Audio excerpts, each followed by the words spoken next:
Hello, Boston Movie Review. Timothy McKlasky here with Chris Justice. And we just finished watching The King of Staten Island. Yeah, King of Staten Island. Chris, how much of your favorite movie was this?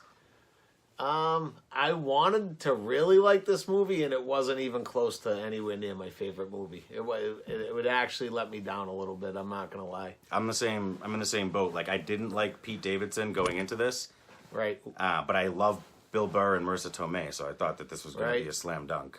I love Buscemi too, and that guy from The Wire was in it, which for some reason they gave him as many lines as they gave me in that movie. Say, I don't guess understand. He was in it.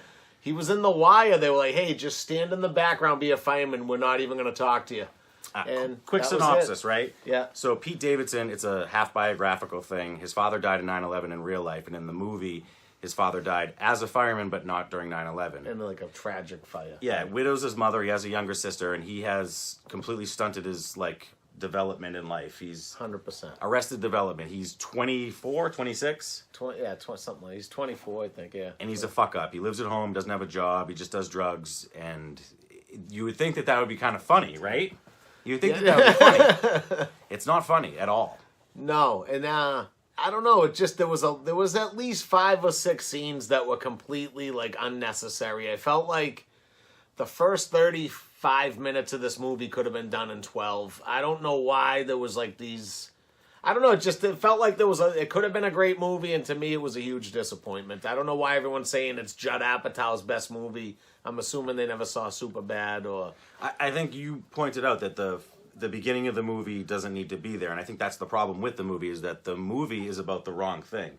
It's about Pete Davidson, who's a completely irredeemable character. He's not likable in this. Yeah, you're he right. doesn't have an arc where he changes at the end. And the real story is Marissa Tomei dealing with her husband dying in 9/11. I would 100%. rather see a widowed mother dealing with a piece of shit kid that can't get his shit together, 100%. Trying to find love with Bill Burr. All the scenes with them were great. Right. And then you just cut to Pete Davidson boxing at a restaurant, and it's not funny. Yeah, no, it really wasn't. And I feel like that's what I was saying to you. I feel like some of the scenes they did just so Pete Davidson could do one of his jokes. They were like, hey, I want to do this joke, so let's just do a scene where I can work it in. I believe he wrote it. So I believe they wrote it together, him and them. So every time they had something that they thought was clever in a writer's meeting, they put it in the movie, whether or not it fit within the context of the film. Yeah, didn't love it. I liked Bill Burr. Marissa Tomei was good. Steve Buscemi's one of my favorite actors. They were like, hey, you used to be a New York fireman. We're going to have this movie about a fireman. We're not going to really even have you in the movie. You're a legendary actor. Let's not have you do much, though. I don't understand. It could have been me as his part. It made no sense. So, why have him in there? You have these high-level actors that you could have given more scenes to, but instead you cut to a minute-and-a-half singing of Sweet Caroline or One Headlight because it's just sugar. It's saccharine. It's garbage. Honestly, almost every scene with his friends was unnecessary. He could have just not had any of those scenes in, and I'm like, I could have still got the movie. You could have done a montage of his life, and I would have got the same perspective. I never felt sympathy for him. I felt like he was milking a tragedy versus dealing with one. Do you know what I mean? Yeah, I guess I didn't even think of that. I didn't really like Pete Davidson going into it, and this made me actually like him a little more. I don't know what that says about me, and I hated the movie, so I don't.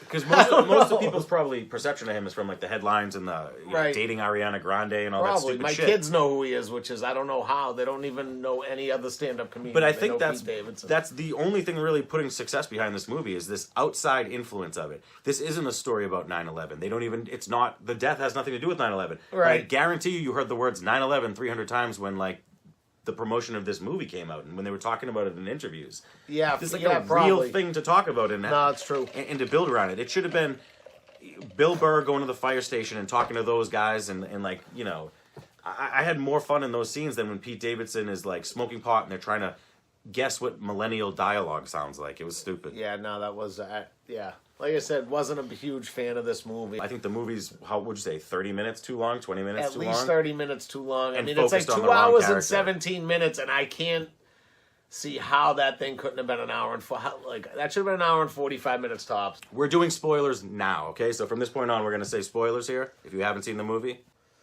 Yeah, I guess what you said, the only thing he really overcomes, and this is a spoiler, I guess, is he helped someone study for a test. I mean, I don't know.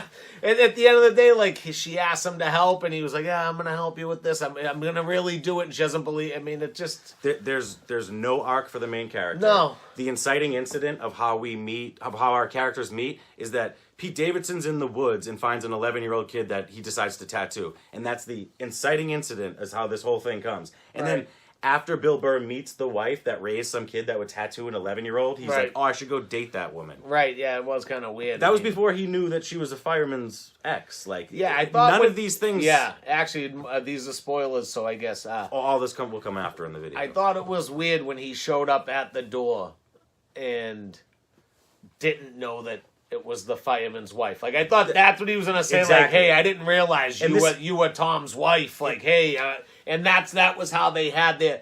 And he got like, I don't know. It was It's weird. shit writing, because they just said, "Oh, I thought she was pretty, and I came back to the door the next day." Instead of, your kid did something fucking horrible. We have to move Pete Davidson's character to do something. So instead of like him going to the house and painting the house or something to recoup this, and she drops him off, Right. and then they're talking. You have to make it happen naturally to some degree. Yeah, no, it's true. And then Yeah. then Pete can see the thing happen. Like, why are you flirting with that guy? Like, he's a fucking. He went from, "Mom, I hope you get dick all day, every day," to the next sentence, "Oh, wait, he has a job?" Yeah. Like, every fucking element of this movie didn't make sense to me, and I didn't like it. And maybe you just have to be on fucking huge prescriptions of Zoloft to understand the manic depression and why this was an arc for this character. I think it's stupid.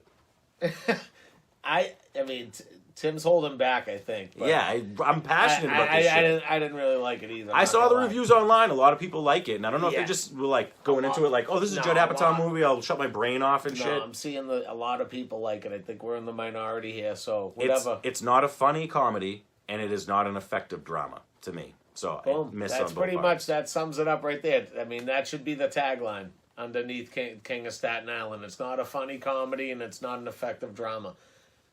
That's all that needs to be said. All right, Boston Movie Review. 2 stars. Yeah. 2, yeah. It was Yeah, why not? 2 stars. Bill Burr and Marissa Tomei. Everything Yeah. else sucked. Yeah, exactly. Peace. Da-da-da-da-da. Da-da-da-da-da. Da-da-da-da-da.